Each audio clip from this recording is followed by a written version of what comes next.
예. 여러분, 우리 자녀들이 막 말을 배우기 시작했을 때 가장 많이 하는 말이 뭘까요? 네, 왜라는 얘기입니다. 왜? 눈앞에 발견하는 모든 것을 다 궁금해하면서 엄마 이거는 왜 그래요? 엄마 저거는 왜 그래요? 이런 질문을 많이 해요. 그래서 엄마 아빠가 그런 질문을 듣다가 너무 이제 그 질문에 다 대답하기가 힘들어서 이제 질문 좀 그만하라고 그렇게 하기도 합니다. 그런데 이 왜라는 질문은 아마 아이들이 자라나면서 그렇게 하는 이유가 있는 것 같아요. 그런데 우리는 종종 바쁘게 살아가느라 이 왜라는 질문을 점점 잊어버린 채 살아가고 있는 것 같습니다. 무엇을 해야 할지 또 어떤 일을 어떻게 해야 할지 그것에 대해서는 많은 고민을 하지만 왜 예수님을 믿는가? 왜 신앙생활을 하는가? 이런 질문 앞에서 진지하게 고민하는 경우가 많지 않은 것 같습니다. 아마도 생각이 너무 깊어져서 너무 많은 시간을 그 질문에 답하는 데 고민하는 데 사용하지 않을까 하는 생각 때문에 그런 것 같다라는 생각도 듭니다. 그러나 이 질문의 중요성을 우리는 간과할 수가 없습니다. 왜라는 질문이 우리의 믿음을 다시 붙들게 하고 우리의 걸음을 바르게 이끌어주는 그러한 중요한 출발점이 되기 때문이죠. 한 기관에서 작년에 기독교인들을 대상으로 신앙생활을 하는 이유에 대해서 조사를 했는데요. 제가 느끼기에 그 결과가 좀 놀라웠습니다.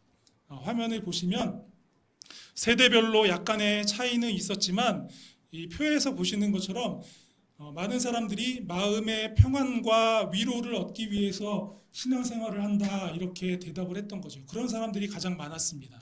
물론 이 결과를 보고서 우리가 많은 사람들이 잘못된 동기로 신앙생활을 하고 있구나라고 그렇게 함부로 속단해서 말할 수는 없을 겁니다. 왜냐하면 우리 주님께서는 말씀을 통해서 또 복음을 통해서 우리에게 진정한 평안을 주시고 또 때로 우리를 위로하시고 우리가 살아갈 힘을 우리에게 주시기 때문에 그렇습니다. 그러나 이것이 신앙의 목표로 굳어질 때 마음이 평안해지는 것, 위로받는 것, 이것이 신앙의 목표로 굳어질 때 사실 문제가 생깁니다. 평안과 위로가 복음의 또 신앙의 열매이지 복음의 목표가 아니기 때문에 그렇습니다. 그럼에도 우리는 신앙생활을 통해서 평안과 위로를 얻는 것으로 만족하고 거기에 머무르려는 사람들이 많은 거죠. 그래서 아마 이렇게 대답한 분들이 많을 거예요.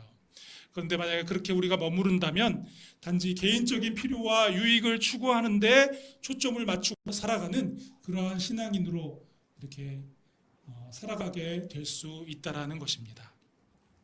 여러분, 유대인들의 여호와 신앙이 바로 그런 경향을 가지고 있었습니다. 그들은 우상을 숭배하는 이방인들과 달리 참 신이신 창조주 여호와 하나님을 믿고 섬기면서 살아갔습니다. 너무나 감사한 일이죠. 하나님께서 모세와 여러 선지자들을 통해서 주신 십계명 말씀 그리고 그 외에 여러 가지 하나님의 말씀을 통해서 거룩한 하나님의 백성으로 살아갈 수 있는 그런 은혜를 누리게 된 것입니다. 그런데 그들의 신앙의 방향성이 시간이 흘러가면서 왜곡되기 시작했던 겁니다. 하나님의 말씀을 철저히 지키며 살아가려는 그들의 열심이 십계명을 가지고 수백 가지의 율법 조항을 만들어낸 것이죠. 그리고 그 율법 조항들을 철저히 지켜내면서 그들은 내가 이 많은 율법들을 지켰으니 나는 의인이다. 이렇게 스스로 그렇게 의인이라 여기고 그런 자기 모습에 도취되어 있었고 율법을 지키지 못하는 사람들을 보면 저 하나님이 주신 율법도 제대로 지키지 못하는 저런 사람들, 한심한 사람들 이렇게 취급하면서 폭력적인 정죄와 비난의 손길을 그들에게 남발했습니다. 예수님께서 찾아와서 만나주시기 전에 바울도 이런 종류의 유대인 중에 한 사람이었죠. 그는 그리스도인들을 잡아다가 옥에 가두고 핍박하는 일에 열심을 내는 그런 사람이었습니다.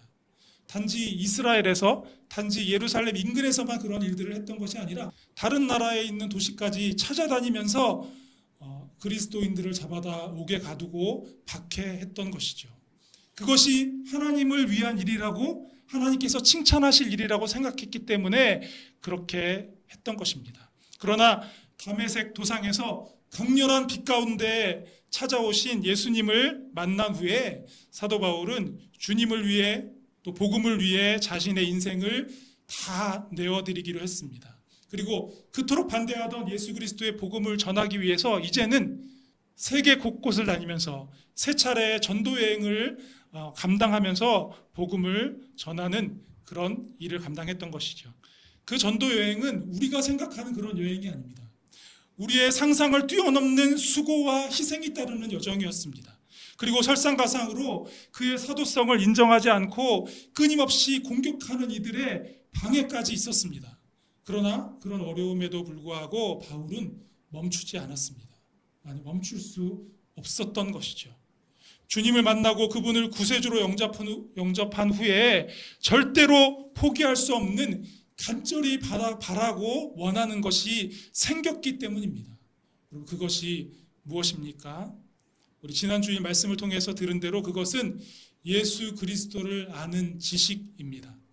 바울은 내게도 유대인들이 그리고 율법을 잘 지키는 율법주의자들이 자랑하는 그런 것들이 다 있다. 나도 유대인이고 나도 바리새인이고 또 훌륭한 스승에게서 율법을 배운 그러한 자랑할 것들이 많이 있다. 그러나 나는 나에게 가장 귀하고 중요한 것은 예수 그리스도를 아는 지식이기 때문에 이전에 내가 자랑거리로 삼던 그 모든 것들을 이제는 나는 다 해로 여기고 배설물처럼 여긴다라고 그렇게 고백했습니다. 그리고 오늘 이어지는 말씀을 통해서 10절과 11절에서 이렇게 선언하고 있는데요. 우리 10절과 11절 말씀 한번 같이 읽어보도록 하겠습니다. 내가 그리스도와 그 부활의 권능과 그 고난의 참여함을 알고자 하여 그의 죽으심을 본받아 어떻게 해서든지 죽은 자 가운데서 부활에 이르려 하노니. 여러분, 이 10절과 11절의 두 구절의 말씀은 너무나 중요한 말씀입니다. 8절에 지난주 이 말씀이었던 8절에 사용된 예수 그리스도를 아는 지식이라는 표현에서 안다라는 단어가 나타나죠. 이 안다라는 말이 단순히 지적으로 이해하고 받아들이는 차원의 그런 아는 것이 아니라는 사실을 우리에게 알려주고 있기 때문에 그렇습니다.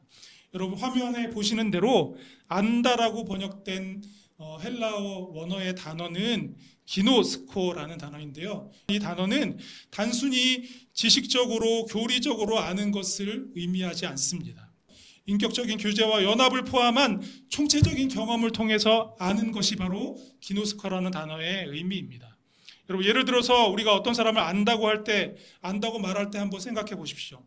우리가 그냥 인터넷으로 그 사람의 어떤 프로필을 이렇게 검색을 해서 조사를 하죠. 그 사람의 학력, 직장, 그 사람의 취미 이런 것을 아는 것과 실제로 그 사람과 함께 많은 시간을 보내고 여러 가지 이야기들을 하면서 함께 웃고 울기도 하면서 대화하고 난 다음에 그 사람을 아는 것, 이 두 가지에는 완전히 차이가 있습니다. 그냥 검색하고 그 사람의 얼굴 알고 이름 알고 몇 가지 정보에 대해서 안다고 해서 그 사람에게 가서 아는 척할 수 없겠죠.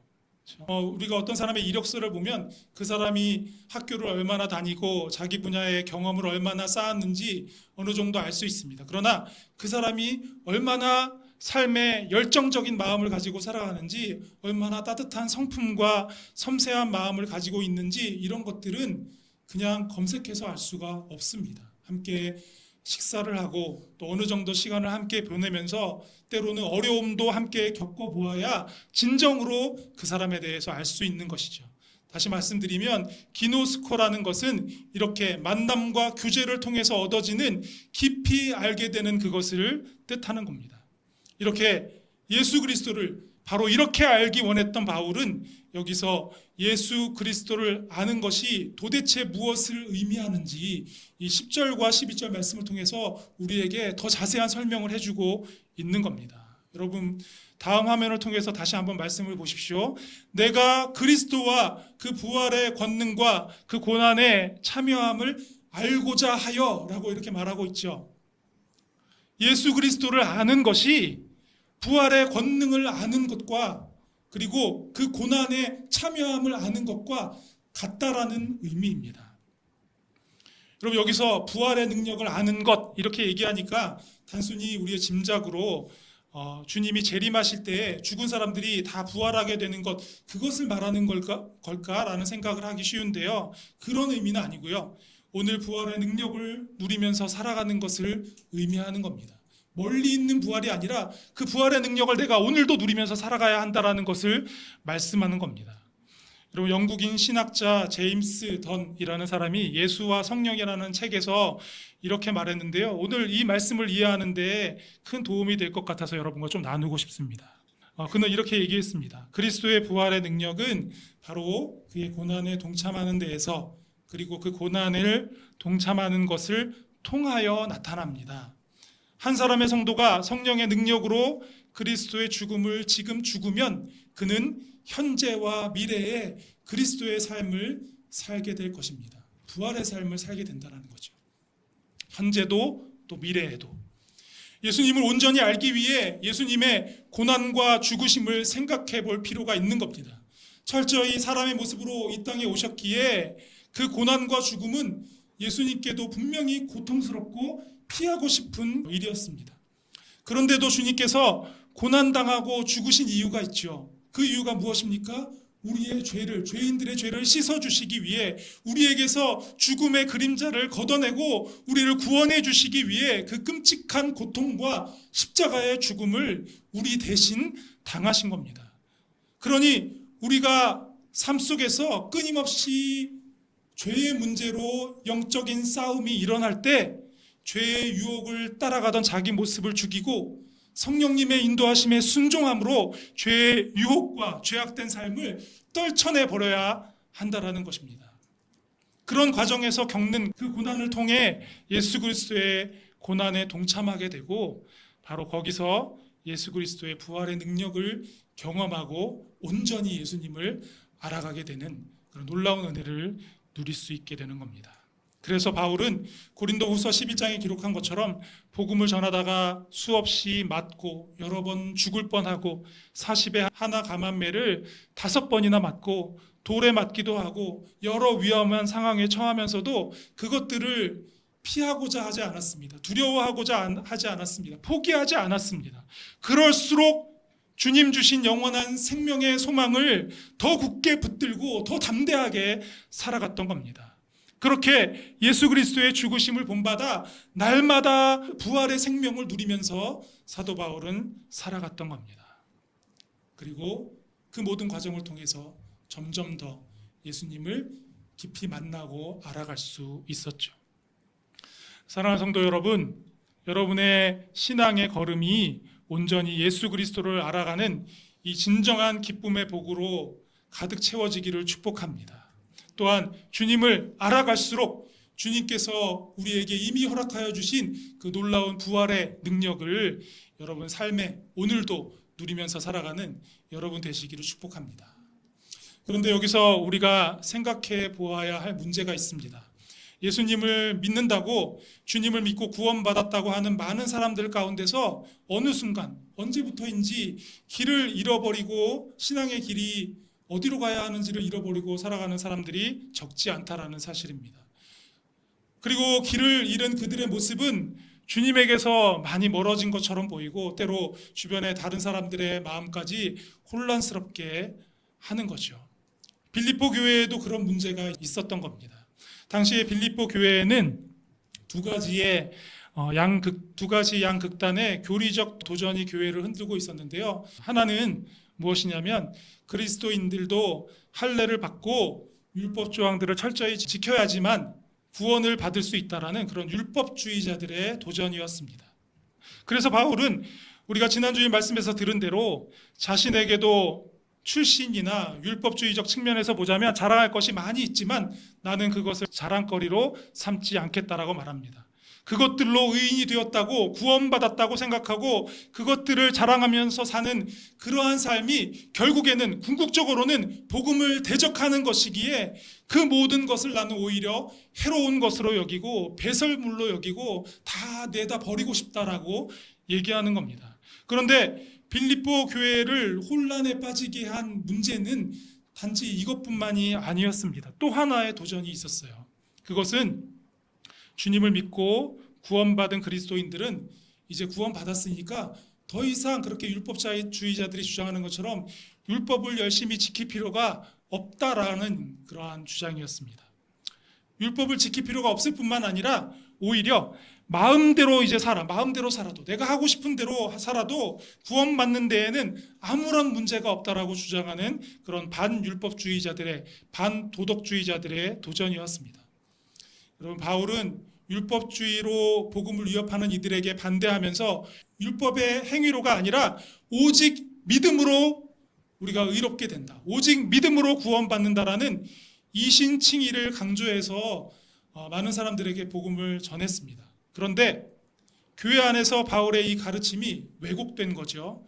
바울의 이 가르침을 어떤 사람들이 왜곡시켜서 믿음으로 이제 구원을 받았으니 이제 자유롭게 마음대로 살아도 구원받는 데는 아무런 문제가 없다. 그러니 이런저런 것들, 내가 율법을 지키지 못하고 내가 지금 잘하고 있는 건가? 신앙생활을 잘하고 있는 건가? 잘못하고 있는 건가? 이런 고민을 더 이상 할 필요가 없다라고 주장하는 사람들이 나타난 겁니다. 그들은 당시의 헬라 세계의 이원론적인 사고, 그리고 영지주의 사상에 영향을 받은 사람들이었습니다. 그들은 영혼은 선하고 육체는 악하다라는 그런 철학 사상에 빠져서 몸으로는 어떤 죄를 지어도 구원의 본질은 손상되지 않는다라고 주장했던 것이요. 이렇게 성화를 부정하는 반율법주의적, 반도덕주의적 가치관이 교회 안에, 빌립보 교회 안에 퍼지게 되면서 결국 성도들을 죄종이 되게 만들어 버린 겁니다. 여러분, 이것이 단순히 어떤 철학을 내가 선택하고 어떤 사상을 선택하느냐의 문제처럼 보이시나요? 우리가 더 깊이 들어가면 사실 이것은 그런 정도의 문제가 아니라 사탄이 교회를 틈타고 성도들을 쓰러뜨리려고 하는, 성도들이 죄에 빠지게 하려고 하는 사탄의 공격이요 미혹이죠. 마치 그럴듯한 가르침처럼 다가와서 우리를 죄에 빠지게 하는 그런 겁니다. 여러분, 이것은 오늘날 포스트 모던 시대를 살아가는 우리에게도 쉴 새 없이 다가오는 그런 영적 공격이라고 할 수 있습니다. 우리가 살아가고 있는 시대 어떻죠? 수십 년 전만 해도 신앙을 가진 사람들이 우리가 복음을 전하면 그것을 절대적인 복음의 진리로 받아들이고 사람들이 믿고 했습니다. 그러나 지금은 복음을 전해도 당신은 그렇게 생각하, 나는 그렇게 생각하지 않습니다. 이런 식으로 각각 생각하는 것이 다르고 각각 생각하는 것이 중요하다라고 생각하는 그런 포스트 모던 시대를 살아가고 있습니다. 그러니까 이런 유혹에 더 빠지기 쉬운 거죠. 사도 바울은 이런 왜곡된 신앙 태도에 반대하면서 간곡한 마음으로, 간절한 마음으로 오늘 12절 말씀을 통해서 이렇게 외치고 있습니다. 우리가 12절 말씀 한번 같이 읽어보겠습니다. 내가 이미 얻었다 함도 아니요 온전히 이루었다 함도 아니라 오직 내가 그리스도 예수께 잡힌 바 된 그것을 잡으려고 달려가노라. 아멘. 바울은 믿음으로 구원받아 하나님 앞에서 의인으로 인정받았다고 해서 완전해졌다라고 생각하지 않았습니다. 로마서 7장에서 고백한 것처럼 선을 행하는 마음과 악을 행하는 마음이 끊임없이 자기 안에서 싸우고 있는 그런 곤고한 존재의 현실에 처해 있다는 것을 너무나 잘 알고 있었습니다. 바울은 다메섹 도상에서 극적으로 예수님을 만났습니다. 어디서도 볼 수 없는 강렬한 빛이 바울을 휘감았습니다. 하늘에서는 바울을 부르는 신비로운 음성이 들렸습니다. 어디서 듣기 힘들 정도로 특별한 아주 강한 그런 신앙적인 경험을 통해서 예수님을 만난 거죠. 다른 누군가가 이런 체험을 했다면 나만큼 제대로 예수님을 만난 사람이 또 없을 거라고 아마 만나는 사람마다 자랑했을 겁니다. 그런데 바울은 그 경험을 통해 예수 그리스도를 만남으로써 자신이 완벽하게 의인이 되었다라고 생각하지 않았고 그렇게 주장하지 않았습니다. 그 은혜에 합당한 삶, 예수 그리스도의 형상을 닮아가는 성화의 삶을 향해 끊임없이 달려가야 할 길이 아직 나에게 남아있다라고 그렇게 얘기하고 있는 거죠. 그래서 이렇게 고백할 수밖에 없었습니다. 사도 바울의 고백 13절과 14절에 이어지고 있는데요. 함께 같이 읽어보겠습니다. 형제들아, 나는 아직 내가 잡은 줄로 여기지 아니하고 오직 한 일, 즉 뒤에 있는 것을 잊어버리고 앞에 있는 것을 잡으려고 표대를 향하여 그리스도 예수 안에서 하나님이 위에서 부르신 부름의 상을 위하여 달려가노라. 아멘. 바울은 예수 그리스도를 온전히 아는 것, 이것을 표대로 삼았습니다. 예수 그리스도를 더 깊이 만나고 그분의 마음을 자신의 삶과 존재 안에 가득 채우는 것, 바로 그것을 온 인생을 다 걸어 도달해야 할 목표 지점으로 삼고 그곳을 향해 달려가기로 마음을 먹은 것입니다. 여러분, 오늘 말씀을 보면 하나님이 부르신 부름의 상을 위하여 달려가노라 라는 표현이 나와 있는데요. 여러분, 이 표현을 보십시오. 바울은 지금 머릿속에 어떤 그림을 그리고 있는 걸까요?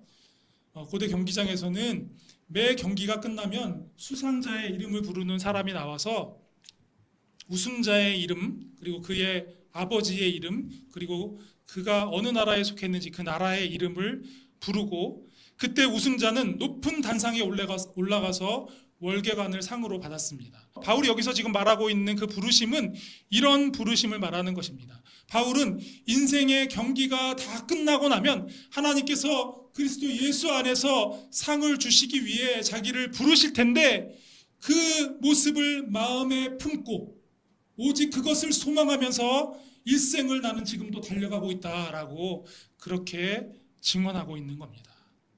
예수 그리스도를 믿음으로 말미암아 의롭다 하심을 받은 사랑하는 성도 여러분, 이제 이 신칭의의 은혜를 받은 것에 머무르지 않고 그 은혜에 합당하게 살아가는 성화의 삶을, 성화의 길을 걸어 나가는 여러분들 되시기를 우리 주님의 이름으로 축복합니다.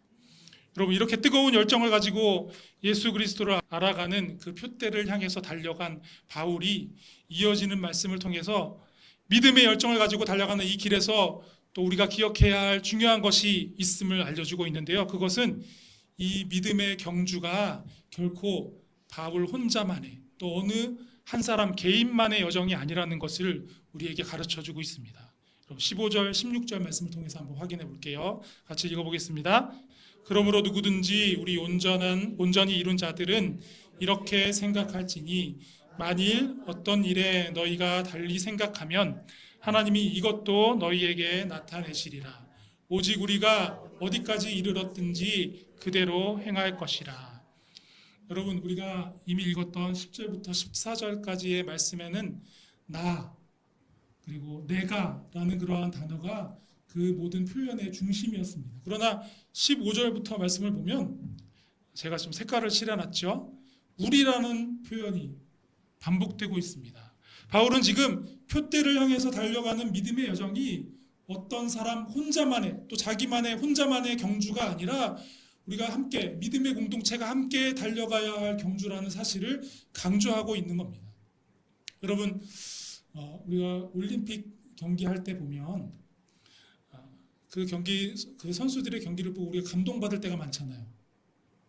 아니신가요? 감동받을 때가 많습니다.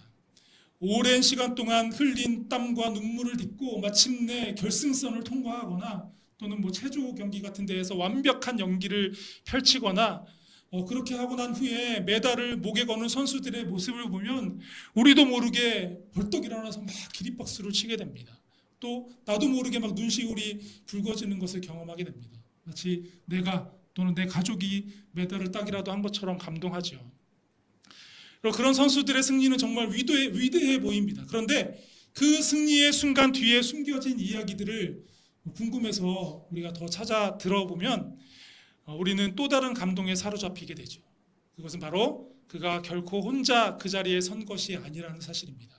우리의 상상을 뛰어넘을 정도로 수많은 사람들이, 그 한 사람의 선수가 훈련할 때 많은 사람들이 그 선수의 기록을 재고 그 선수의 컨디션을 체크하고 또 어떻게 해야 더 다음에 더 좋은 컨디션으로 좋은 기록을 낼 수 있을지 그런 것들을 돕는 사람들이, 그리고 또 선수가 먹는 음식을 위해서 온 정성을 다해 준비하는 사람들이, 이렇게 수많은 사람들의 도움이 있었기에 그 선수가 그 자리에서 놀라운 성적을 거두고 메달을 얻을 수 있게 되었다는 사실을 우리는 알게 됩니다. 어떤 선수는 경기장에 오르기까지 수년을 재활치료로 보내고, 어떤 선수는 훈련 도중 수없이 쓰러지며 포기하고 싶었던 순간이 있었지만 순간마다 팀의 동료들이 한마디 한마디씩 응원의 말들을 전해줘서 그것을 듣고 다시 일어났다라고 고백합니다. 그러니 금메달 하나는 단지 한 사람만의 땀으로 만들어진 것이라 볼 수 없죠. 함께 흘린 땀의 결정체라고 볼 수 있는 겁니다. 사랑하는 성도 여러분, 우리 각자의 믿음의 여정은 어떻게 보면 각 개인의 경주 같아 보일 수도 있습니다. 그러나 사실 우리 모두의 경주입니다. 누군가는 더 잘 달리는 듯 보이고 누군가는 많이 지쳐 보일 수 있습니다.